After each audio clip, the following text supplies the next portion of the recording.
Tulong LGU sa Albay nagsuspindir nin face-to-face classes ngunya na aldaw huli sa mainit na panahon. Mantang pag-asa pigkumpirmar na nagluluya na ang epekto kan El Nino. Naikukurit na heat index asin namamatay ang arasas kan panahon, magbaba na kaya? Tutukan sa report ni Chris Novelo.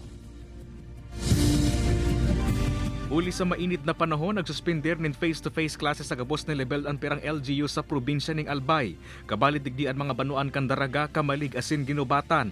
Automatiko man na nagtransition sa modular distance o online learning ang mga estudyante. Sa forecast kan pag-asa 42 degrees Celsius ang mamamatay ang heat index sa probinsya ning Albay has sa aga Mayo 15. Sa Pili, Camarines Sur na ikurit man ang 48 degrees Celsius na heat index kasuod ma. Kaya ang tricycle driver na si Fernando Belen doble subutan pa siguro urog na sa pag-iinom ng dakol na tubig. Grabe talagang init. Talagang minsan pagka talagang nagsisirong kami sa pon kang kahoy, sa mainiton talagang maray. Sudma bidyadiya nakakaduwa kung pano sa balunan kong tubig.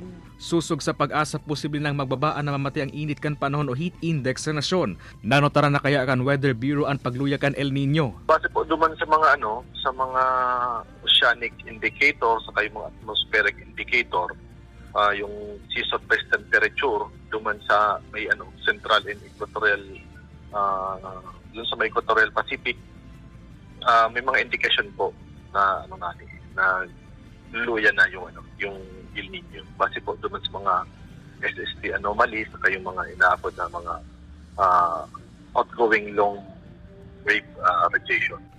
Alagad sa ibong kan pagluya na kan El Nino, may laging effect pa subot tinikon kaya mamamatian pa kung paminsan-minsan ang marasaas na panahon urog na ngunya na bulan ning Mayo.